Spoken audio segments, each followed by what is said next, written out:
For years, the loudest financial advice has focused on the trivial.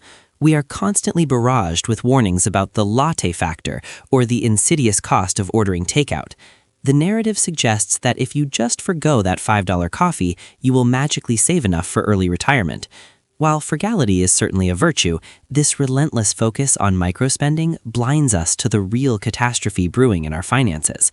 This obsession with the 10%, the small, visible, easy-to-blame expenses, allows the true structural wealth destroyers to operate in the shadows.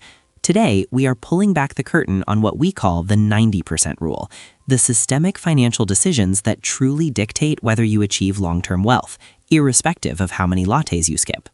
Let's start by debunking the latte fallacy.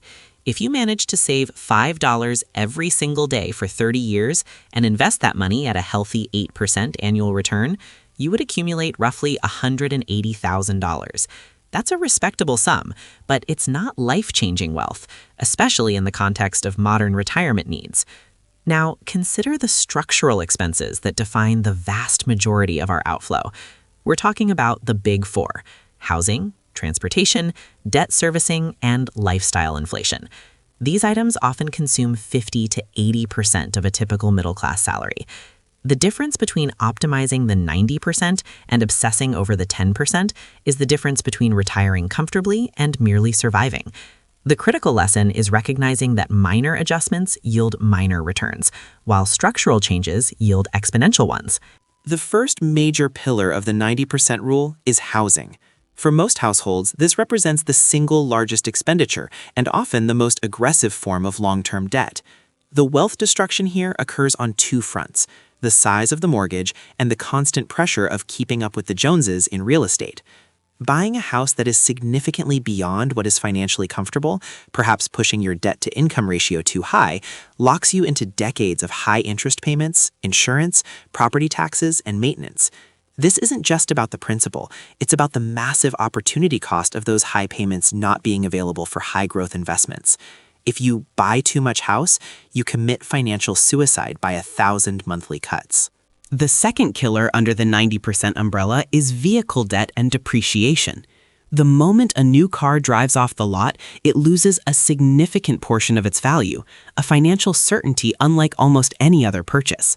Furthermore, the average American replaces their vehicle every few years, often rolling old negative equity into new, longer loans. Transportation should be viewed as a means to an end, not a status symbol. An expensive car is often debt packaged with depreciation. By consistently opting for cheaper, reliable, used vehicles and keeping them well-maintained for a decade or more, you liberate hundreds of thousands of dollars over a lifetime. Choosing sensible transportation is one of the quickest ways to reverse the 90% drain. Thirdly, we must address the financial malignancy that is high-interest consumer debt. We are primarily talking about credit cards, predatory loans, and high-interest personal loans.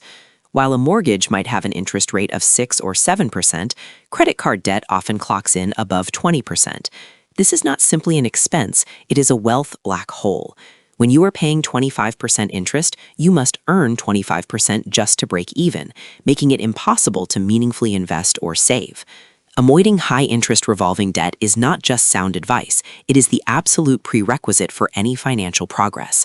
If you are carrying a credit card balance, the best investment you can make is eliminating that burden immediately. The fourth and perhaps most insidious destroyer is opportunity cost. This is the wealth you destroy not through spending, but through inaction. Every dollar spent on an unnecessarily high mortgage, every dollar paid in high interest, is a dollar that could have been invested in assets that appreciate. Consider the compounding effect. If a 20-year-old delays investing $500 a month until age 30, they sacrifice decades of compound interest growth. That delay, caused often by supporting an expensive 90% lifestyle, can cost hundreds of thousands of dollars by retirement age. The loss isn't just the principal, it's the exponential gain that money would have provided. Opportunity cost is silent, invisible, but profoundly powerful in its destruction. Beyond the big four, we must acknowledge the psychological component that keeps the 90% rule in effect: lifestyle inflation. As our income increases, our spending rapidly rises to meet or exceed it. A substantial promotion or raise should be a moment of accelerated wealth creation, but often it just means trading up to a bigger house, a nicer car, and more expensive hobbies, all structural 90% expenditures. This phenomenon turns every pay raise into a cost increase, perpetually keeping the individual running in place financially, regardless of their professional success. True financial maturity is defined not by your ability to earn more, but by your ability to maintain a consistent, efficient lifestyle while directing excess earnings toward appreciating assets. Why do we focus heavily on the 10%? The answer lies in psychology. Cutting out a latte or skipping a streaming service is immediate, tangible, and provides a quick burst of dopamine, a feeling of control. Attacking the 90%, however, requires painful, complex, multi-year strategic changes, selling a house, downsizing a vehicle, aggressively paying down significant debt. It's emotionally taxing and takes months to see results. The media and financial gurus often push the small fixes because they are easier to package and consume. We must resist this urge for instant gratification and embrace the complexity of the systemic solution. The solution, therefore, is to flip the script. Stop analyzing your grocery receipt and start scrutinizing your 3 largest monthly payments. If your housing expenses exceed 25% of your take-home pay, or if your combined transportation costs exceed 10%, you have systemic leaks that no amount of skipped coffee can repair. The actionable starting point is not tracking every cent. It is automating your savings and investment contributions first. Before the 90% even gets a chance to consume your income, ensure the first 15 to 20% is directed into retirement accounts and investments. Pay yourself first, always, based on their long-term wealth goals, not your short-term consumption desires. Let's look at specific strategies to attack the 90%. For housing, consider refinancing to lower interest rates or exploring opportunities to rent out spare space. If you are significantly upside down, the courageous decision might be downsizing to free up capital. For transportation, commit to a cash-only car buying strategy moving forward, or at least minimizing the loan term to under 3 years.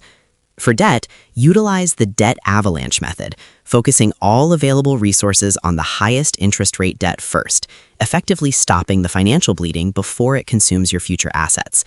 These are difficult, high-leverage moves, but they provide the greatest return on effort. The greatest shift you can make is transforming your mindset from scarcity budgeting, constantly worrying about small expenses, to strategic wealth engineering. Wealth engineering means viewing your 3 biggest outflows as opportunities for optimization rather than fixed costs. It means understanding that the quality of your decision-making on $50,000 purchases, like a car or down payment, will always outweigh the impact of a dozen $5 purchases. The power to control 90%. In conclusion, stop wasting energy justifying every $5 expense and start analyzing every $5,000 expense.